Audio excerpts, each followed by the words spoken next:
Assalamualaikum warahmatullahi wabarakatuh.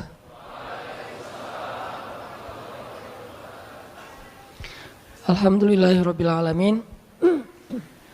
Alhamdulillahilladzi arsala rasulahu bil huda wa dinil haq liyudhhirahu 'alad dini kullihi wa kafa billahi syahida. Asyhadu an la ilaha illallah wahdahu la syarikalah wa asyhadu anna Muhammadan abduhu wa rasuluh la nabiyya ba'dah. Allahumma salli wa sallim wa barik ala sayyidina wa habibina wa maulana Muhammadin wa ala alihi wa sahbihi ajmain. Teman-teman yang dirahmati Allah Subhanahu wa taala, barakallahu fikum, jazakumullahu khairal jaza. Makasih banyak untuk keistiqomahan teman-teman hadir. Dan kita emang harus banyak bersyukur. Soalnya Allah ngasih banyak kita kemudahan di Bandung ini secara khusus untuk kita makin menempa diri dan iman kita lewat majelis-majelis ilmu. Itu dimudahin banget sama Allah. Ketimbang kalau kita bandingkan dengan teman-teman kita di kota-kota lain, terutama di pelosok. Kemarin saya baru pulang dari Papua, daerah Sorong. Di sana tuh kedatangan saya disambut kayak penyambutan menteri. Jadi pakai acara seremoni ala Papua gitu. Ada apa? Kayak mukul-mukul rebana, tapi dengan genre metal. Kenapa bisa gitu-gitu banget? Karena memang jarang banget di tempat mereka itu ada taklim, terutama dengan konteks anak muda, itu jarang banget. Sehingga sekali-kalinya ada, mereka tuh benar-benar happy, euforia banget. Semuanya saling mention, kakak hadir tah gitu ya, pada datang. Kakak jangan lupa ya hadir, kalau tidak hadir tidak masalah. Wah, pada datang rame-rame, seru gitu. Sedangkan kita di Bandung, hampir tiap masjid-masjid besar ada taklim. Rata-rata ustadz-ustadz, ulama-ulama yang berdakwah sekarang itu dari Bandung. Sehingga kita bisa dengan mudah mencari ilmu, belajar, duduk dalam majelis-majelis para ustadz, para ulama, dan ini harus kita syukurin. Supaya Allah Subhanahu wa taala menjaga kebaikan ini di kota Bandung yang kita cintai.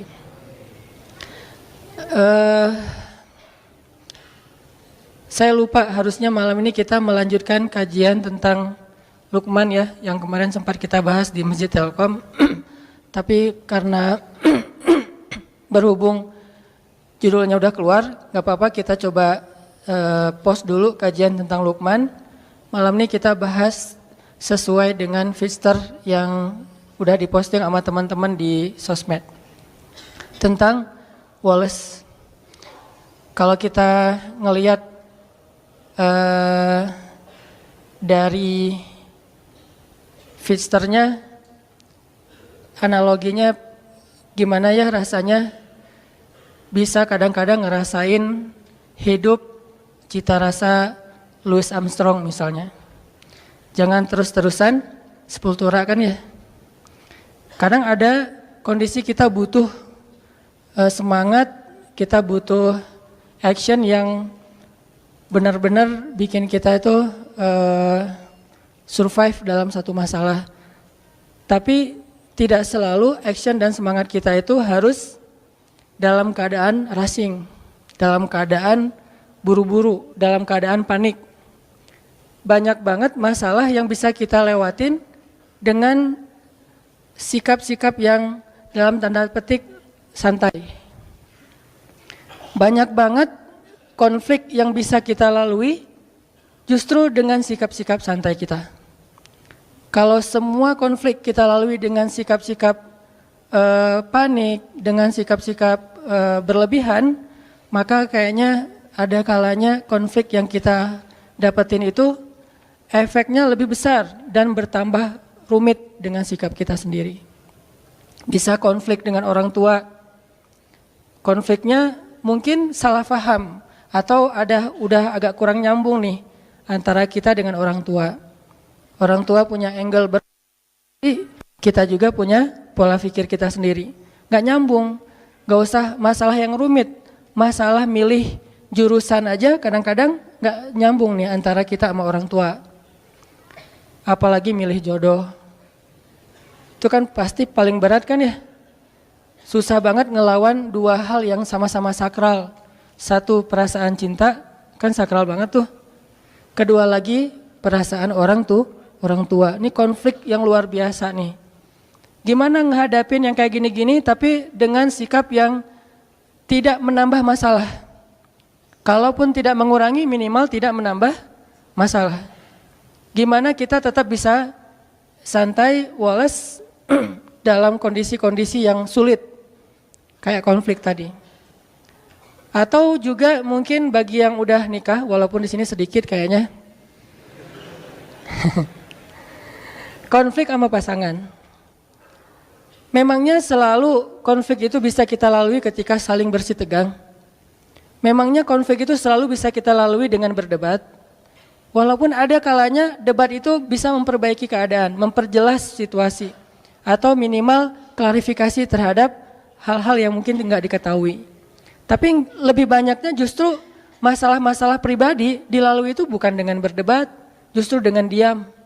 Bukan dengan berdebat, justru dengan mendoakan di dalam doa masing-masing. Bukan dengan debat, justru dengan muhasabah diri, dengan menenangkan diri. Sehingga Nabi kan mengajarkan kalau kita marah, berdiri suruh duduk. Bukan berdiri suruh lari kan ya, berdiri suruh duduk. Atau dalam keadaan marah disuruh berwudu. Ini tips-tips teknis yang nilainya sebetulnya sama aja. Berusaha untuk menenangkan diri dan melewati suatu masalah itu bukan dengan kepanikan, bukan dengan emosi yang membara. Nah, bisa nggak kita ngelalui hal-hal yang kayak gini? Atau dengan teman yang sama-sama sedang bersaing ngecengin seseorang yang sangat istimewa. Bisa nggak fair play lah ya? Gimana caranya? Apalagi beda sekolah. Bisa nggak dengan sikap woles kita menghindari tawuran? Dengan sikap woles kita nggak ada lagi perang antar kampus atau antar sekolah. Ini semuanya diajarkan oleh Al-Quran, walaupun dengan contoh kasus yang berbeda-beda. Bahkan yang diangkat oleh Al-Quran, kasusnya lebih berat loh dari konflik atau masalah yang kita hadapi. Termasuk yang dicontohkan Nabi di dalam keluarga beliau. Saya sering banget ngisahin kisah keluarga Nabi di mana sikap woles Nabi itu justru nyelesain masalah sama istrinya. Kadang kita berpikir ketika ada konflik antara kita dengan seseorang, sikap tegas kita, sikap keras kita, sikap belak-belakan kita itu bisa mengklirkan masalah. Tapi seringkali ternyata justru memperunyam masalah. Gimana harusnya?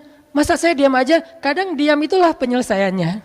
Kadang ya, nggak selalu. Tapi kita kadang malas menggunakan kartu ini nih, kartu diam, kartu muhasabah diri, dan kartu doa. Begitu ada masalah sama seseorang, kita diam, kita wudhu, terus kita sholat, habis sholat kita doain dia. Sebutin namanya. Nanti coba rasain bedanya suasana hati kita tentang dia sebelum dan sesudah doa, before dan after. Mungkin selama ini karena kenapa kita agak susah untuk recovery, susah untuk bisa nyaman lagi dengan orang yang punya konflik sama kita, mungkin kita nggak pernah nyebutin nama dia di dalam doa kita. Hanya doa untuk diri sendiri doang nih. Ya Allah sabarkan saya, sabarkan saya. Coba ditambah, ya Allah sabarkan saya, ya Allah sayangi saudara saya Fulan bin Fulan. Mungkin dia nggak sengaja, maafin dia. Kalau dia benar, maafin saya. Sebutin namanya, lalu coba rasain bedanya perasaan kita tentang dia before dan after kita berdoa dengan nama itu. Kadang kartu ini bisa benar-benar menyelesaikan masalah kita secara amazing, secara ajaib yang kita nggak pernah mikir gitu bisa selesai. Dan Nabi mencontohkan buat kita gimana woles itu benar-benar bisa menyelesaikan masalah, terutama masalah-masalah yang hubungannya dengan pribadi. Beda lagi nanti kalau masalah negara, masalah agama kan setiap urusan itu ada sikapnya. Tapi kalau dalam masalah pribadi saya kira sikap Wallace ini paling dominan yang harus kita sering gunain. Contoh yang saya pernah cerita Wallace-nya Nabi kepada istri-istri beliau, salah satunya kepada Aisyah, pas Aisyah cemburu. Ketika Aisyah lagi cemburu, marah-marah, terus minta diantarkan ke rumah Abu Bakar kan, Nabi cuma bilang ya udah saya antarin ya, malah mau dianterin. Aisyah juga mau bilang enggak, bingung gitu, karena keluar rumah sendiri mungkin malam-malam agak susah, mending dianterin sama suami. Ya udah deh, dalam keadaan marah Aisyah pun berkomunikasi sama Nabi. Ya udah saya anterin ya, ya udah nggak apa-apa, tapi marah gitu, dianterin. Naik ke atas kuda, Nabi memberikan lututnya sebagai pijakan bagi Aisyah dalam keadaan marah. Apakah Nabi tidak marah? Mungkin Nabi juga marah, mungkin Nabi juga tersinggung dengan sikap Aisyah, tapi tetap bisa ngejaga emosinya dengan sangat Wallace. Nabi jongkok, terus meletakkan lututnya di depan Aisyah, tangannya diberikan. Coba gimana cewek teh digituin? Apa nggak kelepek-kelepek ya? Lagi mana nih Aisyah? Mau naik sendiri ke atas kuda, susah. Mau pakai bangku nyari-nyari dulu. Ya udah deh, apa yang ada di depan ya udah pegangan tangan. Sentuhan itu menurut beberapa penelitian memberikan efek luar biasa secara psikis kan ya. Sehingga ada, saya pernah baca artikel nih. Entah kebaca entah sengaja nyari ya. Ternyata meluk itu, pelukan itu memberi efek yang luar biasa kepada pasangan atau kepada anak. Sehingga minimal kita harus memeluk pasangan kita.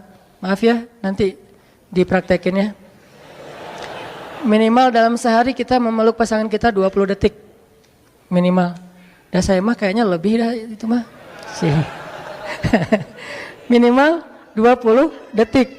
20 detik ini sekali meluk ya. Bukan sekali meluk sedetik terus 20 kali, nggak ngaruh juga sih. Satu kali meluk 20 detik, itu ngefek. Nah, Nabi meletakkan kakinya, lututnya untuk jadi pijakan buat Aisyah, memberikan tangannya, sentuhan tangan, kemudian diangkat naik ke atas onta atau keledai atau kuda, jalan ke rumah Abu Bakar. Sampai di rumah Abu Bakar, Nabi dengan santainya nanya kepada Aisyah, Aisyah boleh nggak saya ngomong lebih dulu? Akhirnya Aisyah bilang boleh, tapi jangan ngomong kecuali yang benar ya. Lagi marah Aisyah teh. Nabi Wallace, yang nggak Wallace justru Abu Bakar. Abu Bakar marah, mukulin Aisyah di bagian pundaknya, pukulan yang tidak melukai, dipukul sama Abu Bakar. Ya Aisyah, kenapa kamu bicara kayak gitu kepada suami kamu dan dia adalah Rasulullah? Allah aja percaya sama dia, masa kamu enggak? Terus Nabi menengahi gitu. Kata Nabi, ya Abu Bakar, saya tidak ngantar istri saya ke sini untuk kamu sakiti. Kalau kayak gini mending saya pulang aja. Maaf ya Rasulullah, maaf. Akhirnya Abu Bakar minta maaf. Rasulullah lihat ke belakang, tuh Aisyah, kan aku belain kamu kan? Akhirnya Aisyah, ya deh gitu, udah. Coba, Nabi menyelesaikan masalah dengan pasangannya, bukan dengan Aisyah. Bukan, ya udah aku anterin deh. Ini kayaknya kita harus belajar nih akhlak kayak gini. Dan saya juga masih belajar. Kalau teman-teman, nggak apa-apa kalau nggak belajar, karena juga nggak tahu praktekin ke siapa kan. Nanti aja deh belajarnya. Sekarang dengerin aja dulu. Susah nih hilang dari tema ini. Tuh Wallace menyelesaikan masalah. Gimana caranya hidup dengan cita rasa Louis Armstrong tadi misalnya, dalam tanda petik gitu.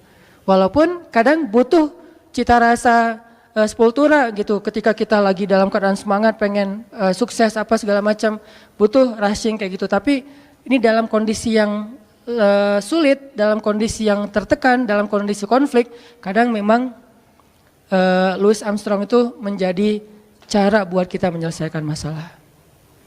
Ibarat orang lagi sakit kepala, kadang bukan minum obat yang pahit obatnya, tapi tidur.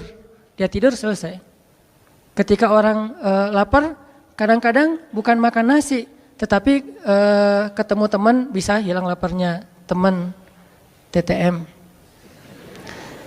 Nah, ini semuanya masuk dalam materi tentang gimana punya sifat yang wikor. Wikor itu atau sakinah. sakinatun waqar. Gimana itu? Contohnya dalam sholat. Nabi mengajarkan kita tentang woles justru dengan praktek sholat. Gimana woles dalam sholat? Salah satunya adalah ajaran Nabi, kalau kita datang ke masjid dan kita mendengar di masjid orang udah mulai sholat, imam udah takbir, maka jalanlah dalam keadaan sakinatun waqar, dalam keadaan tenang dan gak usah terburu-buru.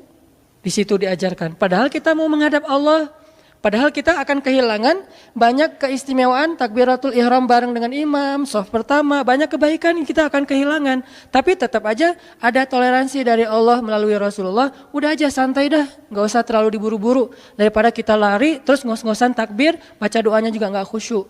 Ternyata justru kualitas didapatkan dengan sakinatun waqar, dengan dalam keadaan sakinah, santai, tenang. Udah datang ke masjid santai, tenang. Sehingga ketika ada seorang sahabat keliru dalam bab ini, nggak salah tapi keliru, Nabi menasihati dia kan, dia masuk ke gerbang masjid, ke pintu masjid, dia ngelihat Nabi dan sahabat sudah ruku.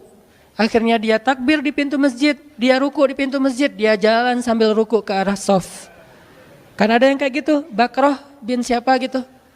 Selesai sholat dia curhat, Rasul saya tadi sholatnya lucu loh, model baru gitu. Saya nyebutnya tutorial sholat ala Bakroh. Gimana tutorial sholat ala kamu? Saya sholatnya tadi rukunya di pintu masjid, terus sambil ruku, sambil jalan, karena takut ketinggalan rakaat pertama. Ini juga dalil bagi sebagian ulama bahwa ruku itu masuk dalam rakaat pertama. Tapi sebagian yang lain berpendapat berbeda. Masing-masing punya mazhab lah. Kita respect dengan semua mazhab. Nah, Nabi ngasih tahu, ya udah besok-besok jangan gitu lagi ya. Coba. Nabi juga ngasih taunya woles. Woles tapi nyelesain masalah, bukan woles diam pasif ya. Woles tapi nyelesain masalah, nggak marah-marah. Apaan kamu nih sholat kok dibuat-buat, kan saya nggak pernah ngajarin, dasar bid'ah. Nggak pernah Nabi ngomong kayak gitu. Santai aja ngomongnya tuh. Nggak usah tarik deh gitu ya. Biasa aja, nggak usah nyolot kalau bahasa anak ini mah. Ternyata Nabi juga nggak nyolot dalam masalah-masalah sepele kayak gini. Nabi cuma bilang, ya udah besok-besok jangan diulang ya. Kalimat inilah yang membuat para sahabat, para ulama beda pendapat. Ada yang bilang, oh berarti itu nggak boleh. Jadi harus ditambah 1 rakaat, nggak boleh kayak gitu. Ada yang bilang, oh itu boleh, cuman makruh. Buktinya Nabi mengatakan, ya udah besok-besok jangan diulang. Seandainya nggak sah, pasti Nabi suruh ulang. Jadi beda pendapat di antara ulama. Yang jelas teksnya mah kurang lebih Nabi itu woles banget menyelesaikan masalah. Ada sahabat yang lebih ekstrim lagi nih, wolesnya Nabi dalam dakwah kepada laki-laki Badui yang buang air kecil di masjid. Itu kan simbol woles Nabi paling keren tuh. Walaupun saya ngebahas hadis ini, jangan berpikir saya mampu kayak gitu. Kayaknya nggak mampu. Bayangin masjid. Bukan masjid yang dibangun orang terus kita datang, enggak. Masjid yang kita bangun dari nol. Jerih payah kita banget nih. Kita datang dari Mekah ke Madinah. Di Madinah tuh belum ada apa-apa. Kita bangun masjid itu dari nol banget. Kita bangun gotong royong, udah jadi masjidnya. Tikar-tikarnya udah digelarin. Duduk dengan para sahabat, udah capek lelah istirahat. Tiba-tiba datang seorang laki-laki yang entah dari mana, gak jelas, gak dikenal. Main buang air kecil aja tuh di pojok masjid. Dia kira ini toilet umum, main buang aja di situ. Sahabat ngeliat itu sekelas Umar udah ngeluarin pedang tuh. Umar udah sap langsung. Hampir digini-giniin sama Umar. Wah ini gak tahu nih. Umar udah ngeluarin pedang. Sahabat-sahabat lain udah merah mukanya, udah mau digebukin aja rame-rame. Nabi yang paling mencintai masjid di antara semua umat Islam, jadi jangan bilang misalnya, Nabi bisa kayak gitu berarti biasa-biasa aja perasaannya dengan masjid. Enggak, Nabi itu paling cinta rumah Allah. Buktinya beliau paling lama kalau itikaf. Mana pernah kita itikaf Ramadan 30 hari atau 29 hari. Nabi pernah banget Ramadan itikafnya full. Enggak usah ada masjid, belum ada masjid aja Nabi itikaf di Gua Hiro sebelum jadi Nabi. Jadi Nabi itu cinta banget dengan rumah ibadah. Cinta banget dengan rumah Allah. Sehingga ketika ada yang menistakan rumah Allah itu, pasti paling marah duluan Nabi teh. Karena hati beliau paling bersih. Kenapa Nabi bisa woles? Karena itulah yang diajarkan Allah. Akhirnya Nabi bilang, udah woles saja sahabat-sahabat, santai-santai. Tunggu sampai dia selesai. Jangan ganggu dia. Karena kalau kita ganggu dia nanti jadi penyakit. Bayangin baru setengah diganggu kan jadi penyakit ya. Tunggu, biarin dia sampai selesai. Kalau belum, mungkin dihalau. Tapi karena udah terlanjur ya udah beresin aja dulu. Udah beres, baru Nabi minta tolong, ada beberapa orang sahabat ngambil air, disiram, dibersihin, beres. Orangnya dipanggil sama Nabi. Siapa namanya? Senyum malah tuh coba. Jadi kalau kita belajar Islam rajinnya justru cemberut, kita ini nggak ikut sunnah Nabi. Kalau makin kita belajar Islam makin rajin senyum, berarti kita ikut sunnah Nabi. Karena sunnah Nabi yang paling luar biasa itu senyum. Bahkan kepada orang yang nggak ngerti, disenyumin sama Nabi. Siapa namanya? Kenalan. Coba lihat KTP-nya, SIM dan segala macam. Bahasa gitu. Ini mah kita ya. Ambil kenalan, udah kenalan, udah ngobrol-ngobrol baik. Akhirnya Nabi ngasih tahu, ini tuh rumah ibadah. Kami mensucikan tempat ini karena kami di sini menyembah Allah Subhanahu wa taala. Jangankan buang air, bahkan sampah aja kami pungut dari sini. Kan ada hadis kalau misalnya kita ngelihat sampah sekecil apapun di masjid, masukin ke kantong nanti dibuang di luar kalau itu bukan najis gitu kan. Nah, sampah aja nggak boleh ada di dalam rumah Allah. Tadi kamu mungkin karena nggak tahu ya, gitu-gitu deh bahasa kurang lebih. Oh itu ya, maaf salah, saya salah tempat berarti dan segala macam, dia nggak enak hati gitu. Ya udah nggak apa-apa, dinasehatin, lama-lama malah masuk Islam. Udah, mungkin dia sengaja ngetes kali itu. Cuman agak ekstrem sih ngetesnya modalnya gitu. Pengen hijrah, maaf, buang air kecil di masjid dulu. Kalau masjidnya woles, dia hijrah. Kalau masjidnya nggak woles, dia nggak jadi hijrah tuh. Akhirnya dia masuk Islam. Udah gitu dia doa, ya Allah rahmatilah saya dan rahmatilah Muhammad, yang lain jangan. Doanya gitu-gitu amat. Saya dan Muhammad doang, yang lain jangan. Sebel dia sama yang lain. Yang lain makin, apaan sih doa juga. Kata Nabi, jangan gitu. Kalau doa mintalah kebaikan buat semuanya, karena kamu akan mendapatkan kebaikan sebanyak yang kamu doakan. Oh gitu, ya Allah rahmatilah saya, rahmatilah Muhammad, dan rahmati juga orang-orang di sekeliling saya. Baru yang lain geleng-geleng. Benar ya, Nabi luar biasa. Bisa mengubah kutub hanya dengan sikap wolesnya. Bukankah ada sahabat yang masuk Islam itu justru gara-gara Nabi juga menunjukkan sikap woles ketika dia marah-marah?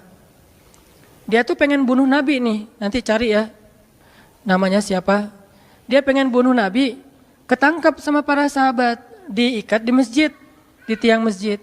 Setiap kali Nabi datang ke masjid, Nabi selalu menyapa dia. Gimana kabarnya? Tahu, kata dia. Oh ya udah, masuk. Besok datang lagi. Nabi ini kayak udah tahu orang diikat, tanya kabar gitu ya. Gimana kabarnya hari ini, udah makan belum? Tahu orang lagi diikat gini, nanya kabar, marah. Nabi bawa makanan nih, ada korma, tapi nggak diracun, korma aja. Korma air, Nabi ngasih dia air, tapi diikat tetap diikat. Kenapa kok bisa gitu? Karena hak agama, tetap hak agama nggak boleh kita curangin. Kalau kita mencurangi hukum Allah, berarti kita zalimnya ke Allah. Karena kita terlalu ngeringanin, terlalu nggak tegaan, akhirnya kita mencurangi hukum Allah. Tapi jangan sampai kita menjalankan hukum Allah sambil mencurangi hamba Allah. Inilah indahnya Islam, pertengahan banget nih. Tegas, tapi nggak zalim. Ada orang yang tegas, keras, zalim. Ada yang terlalu lemah, akhirnya jadi kezaliman merajalela. Nah, Nabi tetap mengikat dia di tiang masjid, tapi dikasih makan. Dan makan itu, makanan yang Nabi makan, bukan sisa. Dikasih minum, disapa, diperhatikan kalau lagi malam pakaiin selimut biar nggak kedinginan. Tapi tetap diikat di masjid. Dia bisa tidur sambil duduk di tiang masjid. Lama-lama setelah Nabi berkali-kali menunjukkan sikap woles yang luar biasa, akhirnya dia membalas sapaan Nabi. Nabi japri dia udah bukan dirit lagi sekarang, dibalas. Mulai typing dia teh. Tadi dirit juga enggak, diblok malah. Tapi Nabi ngirim aja terus. Nah, kita kadang-kadang ngedakwahin teman kita dengan perasaan bukan kita udah lebih baik dari dia ya. Gak boleh sama sekali kita berpikir kayak gitu. Karena kita sadar kadang kalau dia nanti udah dapat hidayah Allah, bisa jadi dia akan nyalip kita di tengah jalan, lebih soleh dari kita. Lagi pula kan kita nggak tahu akhir hidup kita itu akan baik atau buruk. Nauzubillah, mudah-mudahan kita tetap dapat husnul khotimah. Bisa aja dia yang kita lihat kayak sekarang biasa-biasa aja, ntar akhir hayatnya malah dapat hidayah dan masuk surga. Banyak banget kisah-kisah kayak gitu. Kita ngedakwahin teman kita karena kita sayang sama dia. Kayak dulu kita ngajak dia malam keluar, malam nongkrong karena kita dekat sama dia soulmate kita banget, teman kita, sobat kita banget. Sekarang kita juga ngajak dia untuk belajar Islam bareng, ngajak sholat bareng, karena dia teman kita. Sebagaimana dulu kita ngajak dia kepada hal yang kita senangi, sekarang juga kita mengajak dia kepada hal yang kita senangi dan insya Allah baik. Bukan karena merasa lebih baik. Kalau disikapin kayak tadi tuh, nah di situ belajar nih. Saya juga masih belajar banget gimana bisa woles. Nggak gampang emang, karena ini urusannya emosi kan, perasaan. Kalau urusannya logika doang sih bisa, tapi kalau udah perasaan kadang-kadang subjektif, egois sih kadang-kadang kita mah. Nabi bisa menekan perasaan itu. Sehingga Nabi menunjukkan sikap paling baik, akhirnya orangnya membalas ketika Nabi bilang, gimana kabarnya hari ini? Baik Muhammad, udah lembut ucapannya. Udah pakai emoticon senyum. Oh udah beda nih, tadi kan gak ada gitu-gituan.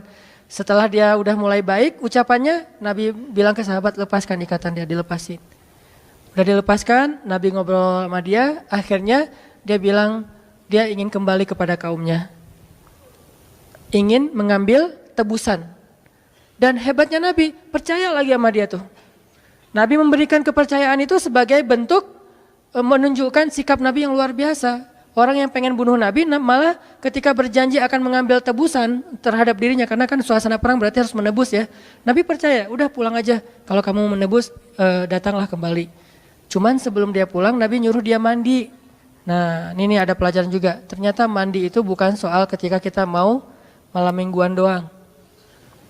Mau ke masjid juga kita sebaiknya mandi walaupun bukan hari Jumat. Dan ini bukan hal wajib sih. Kenapa? Ternyata mandi itu memberi efek dapat hidayah. Dia mandi seperti orang mandi junub, mandi besar. Setelah selesai mandi, tiba-tiba dia dapat hidayah. Baru dia syahadah, dia masuk Islam, dia pulang ke kaumnya, dia dakwahin kaumnya. Lewat mandi Allah memberikan. Kenapa dia bisa dapat hidayah setelah mandi? Sempurna hidayahnya. Kalau sebelum mandi, dia dapat respect dulu kepada Islam, interest dulu kepada Islam. Tapi puncaknya setelah mandi. Kenapa? Allah suka kepada orang yang bersih. Akhirnya dia dapat hidayah dan seterusnya. Ini sikap-sikap Nabi yang luar biasa, woles terhadap orang lain.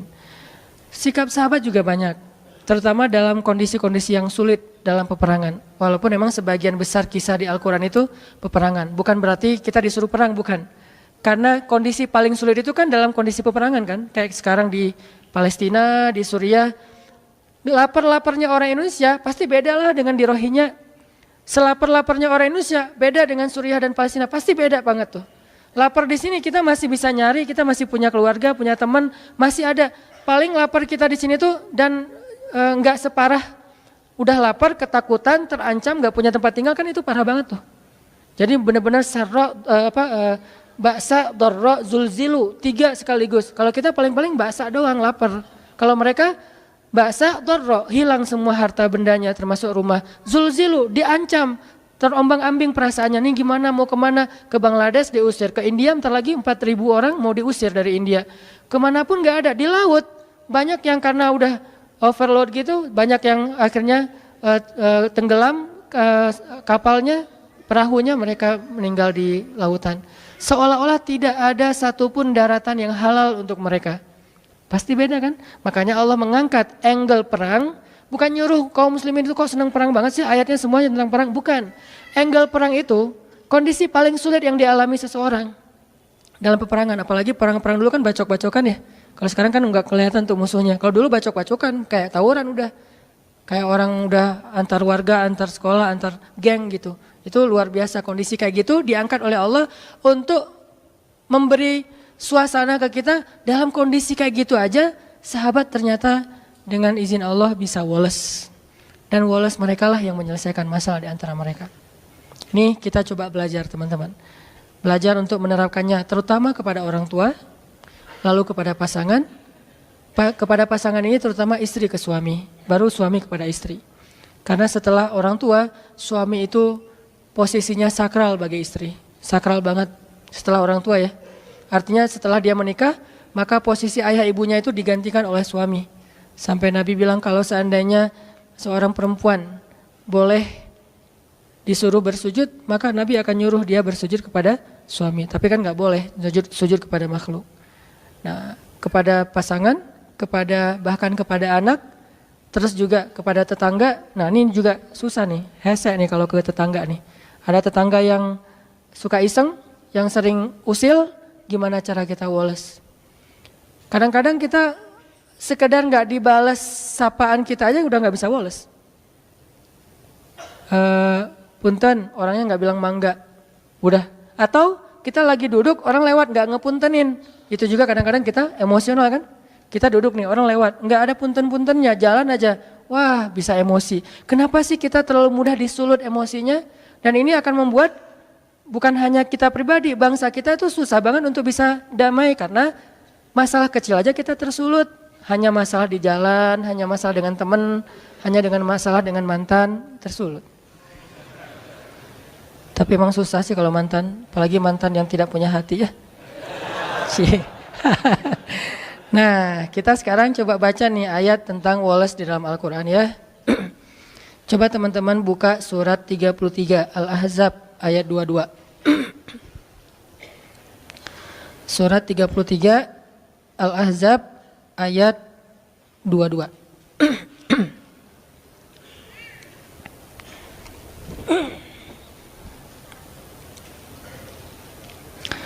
A'udzu billahi minasy syaithanir rajim. Mangga.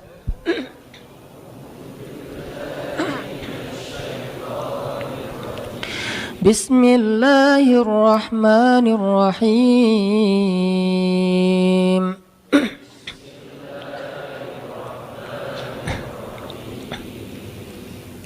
ولما رأى المؤمنون الأحزاب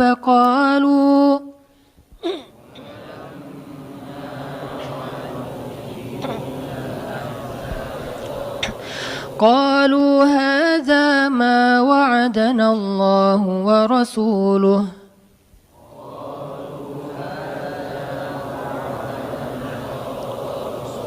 وصدق الله ورسوله وما زادهم إلا إيمانا وتسليما.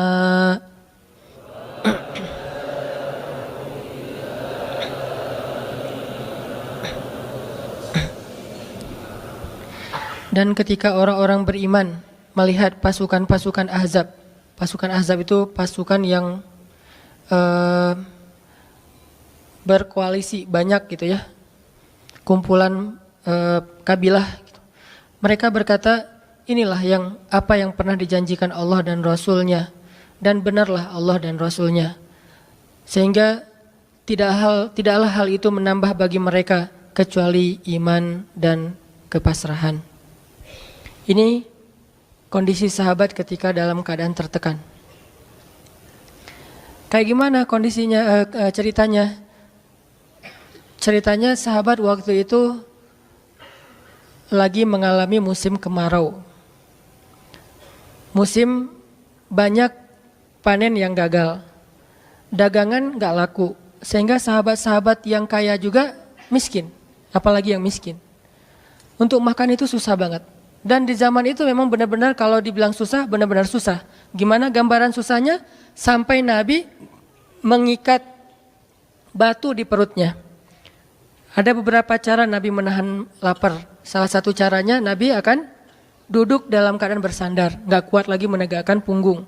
Cara yang lain melipat tubuhnya kayak orang lagi ruku atau sujud untuk menahan rasa lapar. Cara yang paling berat lagi kalau udah nggak ketahan lagi, diikatlah batu di perut. Seolah-olah batu itu makanan yang masuk ke dalam perut sehingga menahan lapar.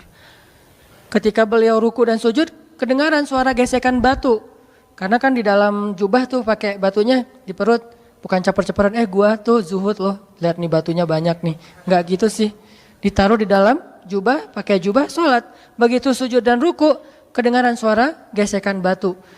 Terus Aisyah nanya, ini suara apa dipegang sama Aisyah? Pas dilihat sama Aisyah, Aisyah nangis. Kayak gimana Nabi gak pernah komplain, gak pernah ngeluh, padahal selapar itu. Dan beliau gak pengen istrinya tahu kalau beliau tuh lapar banget, membuat istrinya sedih. Sehingga ditutup dengan jubah. Begitu istrinya maksain pengen cari tahu, ada apa sih Rasul? Udah gak apa-apa. Dipaksain, nangis Aisyah. Ya Allah, betapa dosanya saya membiarkan suami saya kelaparan kayak gini. Tapi mau masak apa? Gak ada apa-apa di dapur. Nih, Nabi nih. Jadi benar-benar dalam kondisi lapar, haus, susah, nggak ada apapun. Tiba-tiba ada berita orang-orang kabilah Arab berkumpul dengan banyak kabilah pengen nyerang kota Madinah. Dibantu sama orang-orang Yahudi yang di dekat kota Madinah. Ini ujian yang luar biasa. Kayak di Palestina, di Gaza, dapat berita bahwa Israel akan melancarkan serangan udara dan darat kayak dulu sekitar 2010 serangan di bulan Ramadan selama 50 hari itu. Itu kan ancaman yang luar biasa. Kita nonton di TV aja kayaknya jantung kita gimana gitu. Gimana yang ngalamin coba. Mereka tidur malam hari itu mungkin tidur terakhir buat mereka, setelah itu nggak akan bangun-bangun lagi. Dan nggak tahu juga mungkin apartemen mereka yang akan runtuh. Ketika tidur itu udah saling maaf-maafan, ini mungkin malam terakhir kita bareng-bareng, setelah ini kita insya Allah bertemu di surga. Benar-benar ancaman yang luar biasa. Ditambah lagi dari dalam kota, banyak orang-orang munafik ngegembosin, memprovokasi. Selalu kayak gitu kondisi kaum muslimin, dimanapun kayak gitu. Ada aja orang dalam yang memanfaatkan situasi kaum muslimin dalam keadaan tegang, mereka malah merusak suasana. Ini kondisi ketika walamma ra'al mu'minun al-ahzab. Ketika mereka melihat pasukan musuh yang sangat banyak mengelilingi kota Madinah, dan kalau musuh itu masuk ke dalam kota Madinah, nggak akan memberikan ampun, habis semuanya. Karena musuh-musuh itu kalau masuk suatu kota, mereka akan menghancurkan rumah, membakarnya, merusak ladang, dan mengambil harta-harta, bahkan sampai anak kecil juga nggak diampuni. Itu kan yang terjadi di Suriah dan di Palestina. Sampai anak kecil juga nggak diampuni. Salah apa anak kecil kayak yang terakhir serangan di Idlib kemarin nih, rumah bersalin diserang. Memang orang bersalin salahnya apa? Memang orang bersalin mau nembak-nembakan gitu. Tapi kayak gitulah sifat dari musuh, ahzab. Pasukan-pasukan koalisi dari berbagai macam kabilah, kalau sekarang negara. Itu kan ujian yang luar biasa nih. Tapi apa yang dirasakan oleh orang-orang yang beriman? Qalu hadza ma wa'adana Allah wa rasuluh. Mereka malah bilang, ini nih yang dulu dijanjikan Allah dan Rasul. Kalau orang Suriah bilang, ini nih yang disebutin di dalam hadis Nabi, bahwa nanti ketika terjadi huru-hara akhir zaman, iman adanya di Syam. Iman adanya di Syam. Syam itu yang mana? Suriah, Yordania, Palestina, sebagian kecil dari Turki, Lebanon. Iman adanya di Syam, pusatnya di Suriah. Dan terbukti dalam kondisi kayak gitu juga, mereka masih ngafal Quran. Kita kadang-kadang pilek dikit nggak masuk kampus, nggak masuk sekolah ya. Ini dalam kondisi perang masih ngafal Quran. Dan kadang-kadang mereka pergi ke tempat ngafal Quran, masjidnya dihancurkan, nggak pulang lagi tuh. Yang lebih berat bukan anaknya, orang tuanya melepaskan anaknya dalam kondisi perang, pergi ke masjid untuk ngafal Quran, di mana masjid itu banyak banget jadi target serangan bom udara. Itu kan orang tuanya luar biasa tuh perasaan mentalnya, bisa melepaskan anaknya ke masjid. Saya aja ngelepasin anak ke pesantren itu nggak tega. Duh, berapa lama tuh baru bisa dikunjungin? Sebulan sekali babah, kata anak-anak. Wah, sebulan sekali. Nggak jadi deh, nggak usah pesantren, mending di rumah aja. Nggak tega gitu teh. Gimana melepaskan anaknya ke masjid yang mungkin akan diserang setiap saat, kapan aja. Ini iman. Kok bisa kayak gitu? Apa yang menjadikan mereka wales dalam kondisi lebih berat dari kita? Nah kita masalahnya lebih ringan, harusnya lebih wales dari mereka. Jadi makin ditekan, makin yakin sama Allah. Makin banyak masalah, makin yakin sama Allah. Makin berserah kepada Allah. Kok bisa kayak gitu? Ada orang yang ketika makin banyak masalah, makin ragu sama Allah. Ini Allah maunya apa sih? Gitu kan? Ketika makin banyak masalah, makin kayak mempertanyakan takdir dan ketentuan Allah. Kenapa kok saya yang ngalamin ini? Kenapa saya dari dulu gak selesai-selesai masalahnya? Kenapa justru setelah saya berhijrah malah banyak masalah? Kenapa para sahabat sebaliknya? Makin dikasih ujian, makin wa ma zadahum illa imanan wa taslima. Gak bertambah kecuali iman dan kepasrahan. Jadi dikasih ujian malah makin yakin sama Allah, bukan makin ragu. Misalnya dia ganti nih model transaksi dagangnya, bisnisnya. Yang tadi mungkin syubhat atau haram, sekarang dia pakai model transaksi bisnis yang halal aja deh, yang aman-aman aja.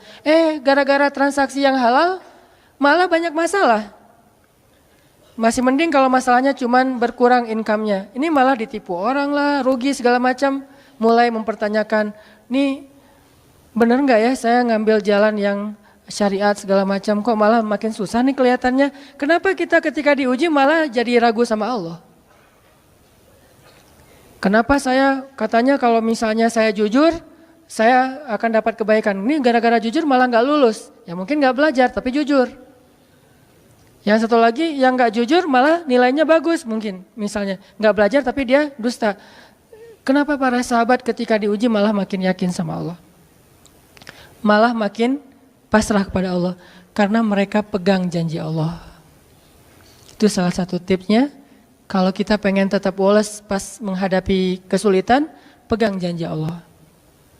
Makin kita kuat pegang janji Allah, diuji, kita makin pasrah sama Allah. Ya Allah, saya akan yakin sama Engkau memegang janjimu. Ketika diuji, saya berharapnya balasan dari Allah, pertolongan dari Allah.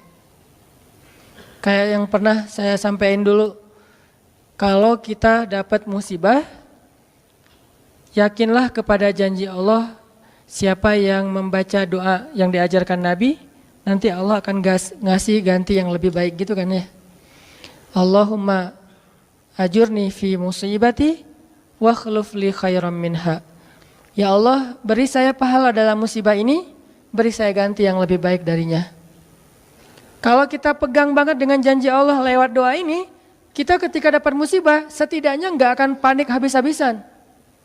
Nggak akan putus asa dalam menunggu pertolongan Allah. Setidaknya kalau nggak bisa woles-woles amat, nggak bisa tenang-tenang amat, minimal nggak panik habis berlebihan. Kalau musibahnya musibah kematian, nggak bikin kita meratapi kematian. Kenapa? Kita pegang janji Allah SWT. Makanya kan ada cerita seorang ayah yang diberi musibah dengan wafat 2 orang anaknya. Anak laki-laki pertama meninggal. Dia bilang innalillah wa inna ilaihi rajiun. Anak laki-laki kedua meninggal, dia bilang innalillah wa inna ilaihi rajiun. Semua ini milik Allah. Allah yang memberi, Allah juga yang mengambil kembali. Suka-suka Allah, pasrah gitu. Nerima, ridho dalam bahasa agama. Bukan ikhlas ya. Kalau ikhlas itu dalam bab ibadah. Kalau dalam bab takdir namanya ridho. Raditu billahi robba. Saya ridho deh dengan ketentuan Allah, itu namanya ridho. Bukan yang ikhlas ya. Ikhlas apaan? Orang nggak lagi ibadah kan? Lagi ada musibah. Jadi bukan yang ikhlas ya, bukan. Tapi yang ridho ya. Kalau mau lebih tepat nih. Tapi nggak apa-apa deh. Pakai bahasa kita aja. Tapi kalau mau lebih tepat maknanya yang ridho ya. Seng ridho ya gitu. Bukan seng ikhlas. Karena ikhlas itu ibadah ritual. Nah dia ridho tuh. Innalillah wa inna ilaihi raji'un. Innalillah wa inna ilaihi raji'un. Yang ketiga meninggal juga. Dan dia mulai agak ragu nih. Kok gini-gini amat ya. Suatu malam dia bermimpi. 2 anaknya itu dalam mimpi itu ayah ini mau jatuh ke sebuah jurang yang di bawahnya api. Kayak api neraka gitu. Ditarik sama 2 anaknya. Cuman gak kuat. Kata mereka seandainya adik ada di sini pasti bisa narik nih. Bisa nyelamatin ayah. Kalau adik ada di situ, kenapa cuma 2 yang nolong? Karena 2 itu yang dia ridho, yang satu lagi nggak ridho. Akhirnya cuma 2 orang yang bisa nolong dia di akhirat. Bangun dari mimpi dia sadar, oh ternyata justru Allah pengen nolong dia di akhirat dengan musibah itu. Dan buat anaknya juga kebaikan nanti di akhirat masuk surga. Akhirnya dia bilang innalillah wa inna ilaihi raji'un, astaghfirullahalazim. Hidup kadang kayak gitu. Ketika kita pegang janji Allah, ada sesuatu yang kita tunggu di dalam kesulitan hidup kita. Sehingga buat kita selalu punya harapan. Tapi kalau kita nggak pegang janji Allah, kita nggak nunggu apa-apa kecuali mengeluhkan keadaan kita. Dan itu bikin kita lemah. Ditolak yang pertama, innalillah wa inna ilaihi raji'un. Ya Allah beri saya yang lebih baik darinya. Nemu nih, ditolak lagi. Lebih cantik tapi nolak juga, kan lebih sakit ya. Lebih cantik, ditolak lebih sakit. Ya Allah beri yang lebih baik lagi. Makin lama makin di puncaknya rasa sakit yang udah gak tahan, diterima. Nih happy ending nih. Ada gak ya yang kayak gitu ya? Kalau jarang ada, berarti belum mempraktekkan jurus ini nih. Kalau pengen kayak gitu, coba tes deh. Cuman kalau ngetes Allah tahu sih ya. Coba deh praktekin, bukan ngetes, praktekin. Nanti pasti kita akan ngelihat hasil yang luar biasa. Jadi pegang janji Allah. Saya kalau nggak selalu sih, kadang-kadang nih, terutama hal-hal yang masih mampu. Ada musibah kecil, langsung berpegangan pada janji Allah. Nah, ntar Allah ganti yang lebih baik. Tapi itu harus dengan bahasa hati ya, bukan dengan lisan doang nih. wa khluf li khairam minha. Hati nggak percaya. Allah kan bermuamalah berakad dengan kita lewat hati itu teman-teman. Allah nggak berakad dengan kita lewat lisan doang. Makanya niat itu kan sesuatu yang terbersih di dalam hati. Walaupun dalam prakteknya ada mazhab yang mengucapkan, ada mazhab yang tidak mengucapkan. Yang jelas secara definisinya terbersih di dalam hati. Innamal a'malu binniyat. Terus Nabi menunjukkan dalam riwayat yang lain, Nabi menunjukkan ke dadanya atau hatinya. Artinya Allah berakad dengan kita itu dengan hati. Jadi kita kalau mau ditolong Allah, katakan kalimat itu dengan benar-benar yakin di hati kita. Wa khluf li khairam minha. Emang yakin saya Allah bisa ganti nih. Yakin. Gimana caranya? Itu bukan bagian kita, itu bagian Allah. Bagian kita berharap, bagian Allah memberikan cara. Jangan sampai kita mengambil bagian Allah. Pasti kita akan kebingungan. Orang kita bukan Tuhan. Mengambil bagian Allah apa? Harus jelas caranya. Kalau nggak jelas nggak percaya. Terlalu logis. Akhirnya nggak lagi ada ruang untuk kita berharap kepada sesuatu. Jangan mengambil bagian Allah. Gimana caranya? Ya terserah Allah. Yang penting saya berharap Allah ganti yang lebih baik. Ikhtiar urusan kewajiban kita kepada Allah. Bukan cara itu teh. Kewajiban kita kepada Allah. Ikhtiar itu dalam agama kayak ibadah. Sholat, puasa, zakat. Bukan jalan untuk menemukan suatu kebaikan. Karena Allah yang menentukan. Kadang-kadang kita ikhtiar ini jalannya dari yang lain. Kita ngejar, ternyata dapatnya justru yang kita sering pakai curhat. Kan beda-beda kan cara Allah ya. Kita ngejar, gak berhasil curhat lagi ke teman kita di sebelah. Ternyata dia, bukan dia yang jadi sama dia, kita jadi sama dia gitu maksudnya. Ini artinya emang Allah yang punya cara. Asbab, subul. Walladzina jahadu fina lanahdiyannahum subulana. Orang yang bersungguh-sungguh di jalan kami yang akan tunjukkan kepada cara-cara menuju kepada kebaikan. Subul, bukan cuma satu. Kalau satu sabil, ini berarti Allah yang punya cara. Ya Allah, beri saya ganti yang lebih baik. Saya yakin banget nih. Kata teman kita, caranya gimana? Kayaknya mustahil deh. Allah punya cara. Allah bisa mendatangkan sesuatu dengan cara-cara yang kita mengerti, ilmiah, logis. Bisa yang dengan cara yang kita nggak ngerti, nggak ilmiah, nggak logis. Bisa juga dengan sebalik dari apa yang kita ngerti. Kita ngertinya gini, Allah bikin yang sebaliknya. Allah punya banyak cara. Contoh, Allah mendatangkan kita, melahirkan manusia itu dari pasangan ayah dan ibu. Ilmiah, logis, bisa dijelaskan secara keilmuan. Tapi Allah juga bisa mendatangkan seorang anak tanpa ayah seperti Isa dari rahimnya Siti Maryam yang suci. Atau bisa juga mendatangkan seekor onta bukan dari induknya tapi keluar dari batu seperti ontanya Nabi Solih. Allah bisa mendatangkan segala sesuatu dari cara-cara yang yahtasib aula yahtasib. Yang kita mengerti atau kita tidak mengerti. Makanya Allah mengatakan wa yarzuqhu min haitsu la yahtasib. Allah kasih rezeki dari jalan haitsu la yahtasib, yang enggak pernah kalian duga. Berarti kalau masih keduga bukan itu jalannya. Bisa sih kayaknya jalan ini, bukan itu. Bisa sih ini, bukan itu. Terus jalannya apa? Yakin, itulah jalannya. Allah yang akan mendatangkan dengan surprise. Kayaknya surprise itu lebih seru sih. Dan surprise Allah itu emang pasti. Kalau surprise teman kita pas kita ulang tahun, kenapa ya hari ini kok biasa-biasa aja ya, nggak ada yang ngucapin, nggak ada yang ngasih hadiah misalnya ya. Kita masih berharap, mungkin mereka pengen ngasih surprise. Nanti malam-malam tiba-tiba saya masuk ke rumah, saya buka pintu rumah saya, tiba-tiba orang udah ngumpul semua di dalam rumah, terus ngasih surprise happy birthday gitu, balon segala macam, gitu-gitu deh. Bisa. Tapi apakah itu terjadi? Belum tentu. Pas kita pulang ke rumah udah siap-siap gitu. Gua mah gak akan kaget lah, yang gitu-gitu pasti udah disiapin. Buka pintu, ngelihat ke dalam, jalan pelan-pelan, nyalain lampu, kosong, gak ada siapa-siapa. Manusia bisa gitu banget kan?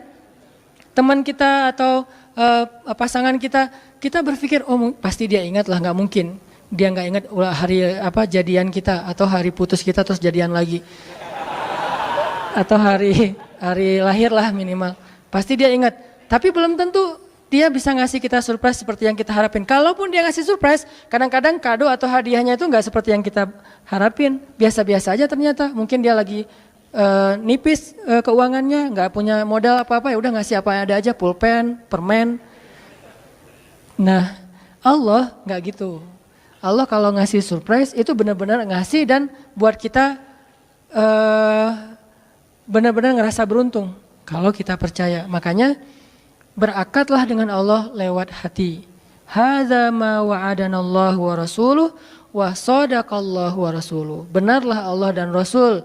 Hasbiyallah atau apapun ucapan-ucapan belief termasuk wa khluf li khairam minha, beri saya ganti yang lebih baik darinya. Tapi kita berakar itu dengan hati. Allah tunjukin tuh. Ini yang bisa bikin kita sedikit lebih tenang atau banyak bisa dapat ketenangan kalau kita dalam kondisi yang sulit. Kalau diuji dalam hal-hal yang kayaknya mentok gitu. Mau kemana lagi nih? Mau gimana lagi nih? Mau apa lagi nih? Kan gitu kan? Udah nggak tahu lagi ya mau gimana, mau kemana, mau apa, mau siapa lagi nih? Kayaknya semua yang di list reunian udah ditembak satu-satu, gagal semua gitu kan. Mau siapa lagi nih? Teman kuliah udah, teman SMA udah, sampai teman SD juga udah. Masa nyari teman TK gitu kan ya? Nyari semua nolak, ke siapa lagi? Allah yang punya siapanya. Kadang-kadang siapanya Allah itu kita nggak pernah ngeduga. Yang kita nggak pernah mau ke situ karena berpikir nggak mungkin deh kalau itu mah. Justru kita nggak ngedatangin dia karena kita nggak percaya mungkin. Tapi buat Allah apa sih yang nggak mungkin? Julaibib dengan kondisi rakyat jelata banget ketemu seorang cewek yang selebgram banget. Bisa aja tuh. Apalagi kita yang insya Allah nggak Julaibib amat lah ya. Masih kerenan dikit lah. Walaupun mungkin solehnya pasti jauh dengan Julaibib. Tapi secara fisik ya kita bukan budak. Kita bukan orang yang seperti digambarkan di dalam hadis gimana fisiknya Julaibib sangat pas-pasan. Walaupun tingkat kesolehannya jauh. Pasti sahabat itu tidak tergantikan, tidak tertandingi. Oke, itu satu kasus di Al-Quran gimana Wallace dengan modal pegang janji Allah. Berakad kepada Allah dengan hati. Ini kata kuncinya. Berakad kepada Allah dengan hati. Dan Allah pasti la yukhliful mi'ad. Gak akan ingkar janji. Gak akan. Kalau dengan hati. Masalahnya tingkat hati juga darajat. Lahum darajatun inda rabbihim. Orang yang beriman itu bertingkat-tingkat.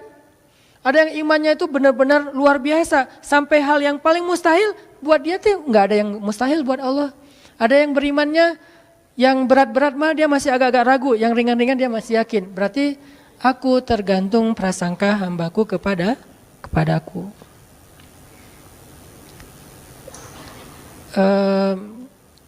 Ada tingkat keimanan kayak Ibrahim. Mungkin kita nggak seperti Ibrahim, sehingga kita nggak bisa nyoba. Saya coba bakar deh. Hasbiyallahu wa ni'mal wakil. Nyalain korek api, kebakar pasti itu mah. Karena kita belum seiman Ibrahim. Di sini kan keukur ya keimanan kita. Nggak usah dipancing-pancing lah, nyari aja sendiri. Dan Ibrahim juga nggak sekaligus sampai ke level itu teman-teman. Ibrahim sampai ke level itu butuh proses. Salah satu prosesnya direkam di surat Al-Baqarah. Wa idh qala Ibrahimu rabbi arini kaifa tuhyil mauta.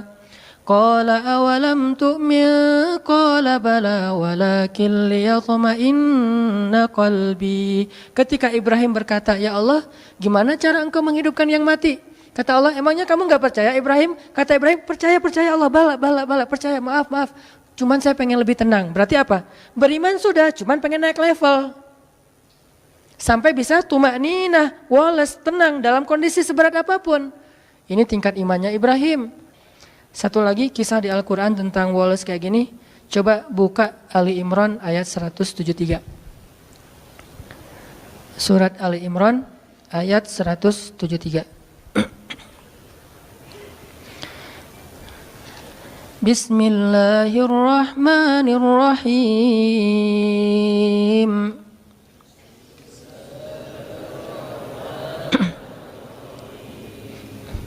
الذين قال لهم الناس إن الناس قد جمعوا لكم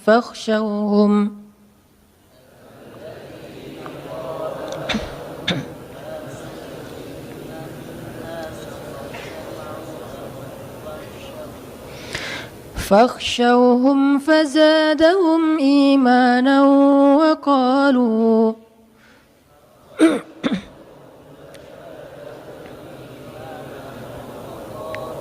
وقالوا حسبنا الله ونعم الوكيل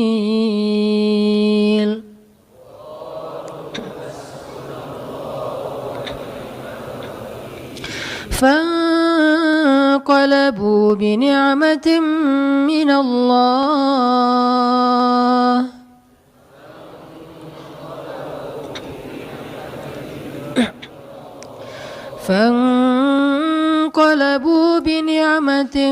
من الله وفضل لم يمسسهم سوء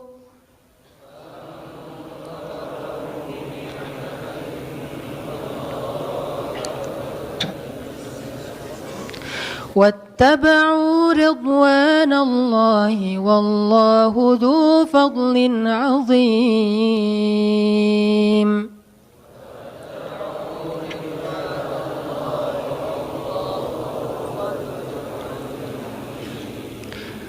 Orang-orang yang ketika dikatakan kepada mereka, sesungguhnya musuh-musuh telah berkumpul untuk menyerang kalian, maka takutlah kalian. Lalu bertambahlah bagi mereka keimanan, dan mereka berkata, cukuplah bagi kami Allah, dan Dia sebaik-baik penjaga. Maka mereka pun kembali dengan membawa nikmat dari Allah dan karunia-Nya. Tidak ditimpa suatu kesusahan pun. Mereka mengikuti ridho Allah, dan Allah yang memiliki segala karunia yang amat besar. Ini kasusnya perang juga, cuman beda. Kalau tadi itu perang Ahzab, kalau ini perang Uhud. Kita tahu musibah dalam perang Uhud.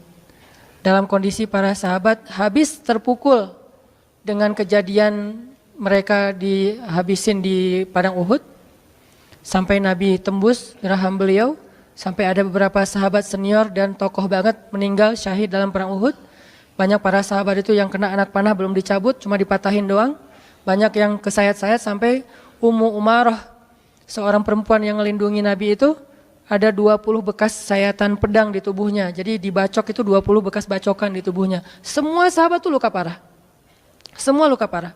Ada yang matanya buta, ada yang lagi sakarat, lagi udah koma, udah parah banget. Dalam kondisi terluka-luka, berdarah-darah di sebuah daerah namanya Hamra'ul Asad. Nama daerahnya Hamra'ul Asad. Apa itu Hamra'ul Asad? Singa berdarah. Jadi nama daerahnya juga pas dengan kondisi itu. Kaum muslimin seperti singa yang habis diserang oleh hyena, dikeroyok, berdarah-darah, luka-luka, menganga gitu. Dalam keadaan lemah yang luar biasa, mereka berada di Hamra'ul Asad. Tiba-tiba Nabi mengatakan, wahai kaum muslimin, mari kita kejar musuh. Coba, Nabi itu baru selesai diperban, dalam keadaan luka parah, sahabat juga masih ada yang patah kakinya, patah tangannya, puntung tangannya, ada yang kena luka di perutnya, segala macam. Kata Nabi, mari kita kejar musuh. Jangan sampai membiarkan mereka ngerasa euforia udah dapat kemenangan. Sahabat dalam kondisi kayak gitu tuh gak beralasan, ya Rasul, lain kali aja deh, masih banyak hari-hari yang lain, kita pulihkan dulu. Enggak. Rasul juga sakit, kita mah kasihan sama Rasul sih sebetulnya. Enggak, modus ya. Nah, hashtag modus mah cuma ada di kita, di zaman mereka tuh enggak ada modus-modusan. Karena modus pasti masuknya golongan munafikun di zaman itu. Kalau kita kan modus, memang kita juga suka ngemodus kan. Modus perhatian, modus bangunin tahajud, gitu-gitu kan. Kalau itu nggak ngomong, ya Rasul kita mah siap, cuman kasihan nih Rasulullah juga berdarah-darah, masa mau kita ntar daripada Rasulullah celaka atau terjadi apa-apa, udah deh Rasulullah kita istirahat dulu. Enggak, langsung berdiri semuanya. Nggak sanggup berdiri karena kakinya patah, dia duduk. Nggak sanggup berjalan, dia merangkak. Akhirnya pada jalan ngejar dalam kondisi luka-luka parah. Ini kayak singa mau balas musuhnya, lagi berdarah-darah. Hamra'ul Asad, singa berdarah merah, berdarah merah gitu. Akhirnya dalam kondisi sedang semangat-semangatnya, tiba-tiba orang munafik datang lagi nih, selalu kayak gitu. Mereka selalu bikin masalah ketika kaum muslimin lagi ada masalah dipersulit sama mereka. Kata mereka, innan nas qad jama'u lakum fakhshawhum. Musuh itu sekarang jama'u, lebih kuat lagi, ditambah lagi pasukannya, datang yang baru-baru lagi, lebih kuat daripada yang kemarin. Kemarin aja kalian udah hampir kalah, apalagi yang ini. Fakhshawhum, udah nggak usah cari masalah, pulang aja, kata orang munafik. Apa kata kaum muslimin? Hasbunallah wa ni'mal wakil. Cukup buat kami Allah. Kalau mereka punya banyak pasukan, kalau kami punya Allah. Mereka punya rencana jahat, kami punya yang maha merencanakan alam semesta. Mereka punya senjata canggih, kami punya doa. Hasbunallah wa ni'mal wakil. Cukup buat kami Allah sebaik-baik penjaga. Makin nambah yakinnya sama Allah. Ini luar biasa. Jalan lagi, makin gagah gitu jalannya. Ketika musuh melihat mereka dari kejauhan makin gagah, walaupun terluka-luka parah, tapi kayaknya ini lebih motivasinya lebih kuat daripada yang pertama. Musuh gentar, akhirnya musuh lari. Bisa dibilang perang Uhud itu 2-1 menang, cuman kebobolan. Yang lain menangnya telak, kalau ini kebobolan tadi sedikit. Buktinya apa? Musuh lari, nggak berani lagi berhadapan kaum muslimin ketika adegan kedua, karena ngelihat wajah-wajah kaum muslimin itu udah siap mati semua. Kalau tadi kan belum terlalu siap nih, ngelihat banyak harta rampasan perang. Kalau sekarang emang datang buat mati, bukan buat hidup, bukan buat kembali dalam keadaan selamat. Pengen mati aja udah. Namanya juga dalam peperangan ini pakainya logika prajurit ya, jangan pakai logika sipil. Ngapain sih gitu-gitu amat, namanya peperangan. Dan di situ ada heroisme gitu. Kita kalau nonton film Hollywood tentang gitu-gitu kan selalu respect. Kenapa ke para sahabat nggak respect? Kan sama aja logikanya, logika perang. Siapa yang paling pemberani berarti keren di situ teh. Akhirnya musuh lari, pulanglah mereka. Fanqalabu bini'matin minallah, pulang dengan membawa nikmat dari Allah, harta rampasan perang, wa fadlin, dan anugerah dari Allah berupa pahala, ridho dari Allah. Lam yamsashum su, tidak ada satupun luka yang menggores di tubuh mereka, dan Allah ya yang memiliki segala kebaikan. Kenapa bisa endingnya itu hebat, menang, berhasil? Karena mereka bilang hasbunallah. Jadi pelajarannya apa di sini biar kita walas? Ketika kita tidak lagi berharap kepada siapapun kecuali Allah, saat itulah kita makin kuat. Ketika kita punya banyak harapan kepada makhluk, saat itulah kita lemah. Terus kalau gitu nggak boleh kerjasama dengan makhluk? Nggak, ini bab ikhtiar. Bedakan bab ini berdua. Bab tawakal, bab ridho, bab thiqah, bab istislam dengan bab ikhtiar. Ini dua bab yang berbeda. Bab ikhtiar, bab zahir. Bab tawakal, bab batin. Yang kita omongin sekarang urusan batin. Zahirnya mah kita boleh berjabat tangan bahkan dengan orang kafir sekalipun. Transaksi muamalah duniawi mah kita dengan siapa aja, nggak harus dengan muslim doang. Tapi bab batin, bab yakin kepada Allah. Jadi yang kita omongin bab yakin kepada Allah. As-siqah billah. Ketika yakin kita mendua dari Allah kepada makhluk, saat itu kita lemah. Mentiga, mengempat, mengelima dan seterusnya. Makin banyak makhluk yang kita harapin dari dia, makin kita lemah. Makin sedikit makhluk, makin kita kuat. Makin tidak ada siapapun kecuali Allah. Hasbunallah. Itulah puncak dari kekuatan kita. Dalam keadaan hamra'ul asad, berdarah-darah pun bisa mengalahkan musuh. Bukan sehat itu, berdarah-darah. Apa kekuatannya? Apakah fisik? Bukan. Senjata? Enggak. Strategi? Ini malah kayak bisa dibilang nekat ini. Enggak pakai strategi lagi. Terus apa? As-siqah billah, hasbiyallah, hasbunallah. Ternyata kekuatan kita biar kita walas, kuat, tenang menghadapi masalah itu bukan ketika kita berpikir masih ada yang nolongin kita di antara makhluk. Justru ketika kita berpikir udah enggak ada yang nolong, saya mah berharapnya ke Allah aja. Saat itulah menjadi kuat. Dua pelajaran itu teman-teman mudah-mudahan jadi bekal iman, nambah iman kita, bukan nambah wawasan. Rasa-rasanya ngaji sama saya tuh nggak banyak nambah wawasan sih, karena ya gitu-gitu aja sih sebetulnya. Cuman saya berharap ngajinya itu nambah iman. Kalau mau nambah wawasan, teman-teman bisa belajar ke banyak ulama yang lebih faqih, yang lebih banyak ilmunya dari saya. Ada banyak ustadz yang seperti saya pernah rekomendasi. Ada Ustadz Adi Hidayat, ada Ustadz Abdul Somad, dengan latar belakang berbeda-beda, ada Muhammadiyah, ada NU, tapi bijak dalam menyikapi perbedaan. Mereka lebih fakih dari saya, tapi saya berharap kita di sini ngebooster iman kita. Karena kalau itu udah kuat, yang lain jadi mudah. Mudah-mudahan bisa nambah iman, nambah yakin. Satu, pegang janji Allah. Kedua, jangan berharap kecuali kepada Allah. Walaupun secara zahir berikhtiar kepada manusia, tapi batin nggak boleh terlibat kepada makhluk. Hanya kepada Allah Subhanahu wa taala. As-siqah billah. Mudah-mudahan ini menjadi kebaikan buat kita semuanya. Nambah iman, wa ma zadahum illa imanan wa yaziduhum khusyu'a. Bertambah iman, bertambah tunduk kepada Allah Subhanahu wa taala.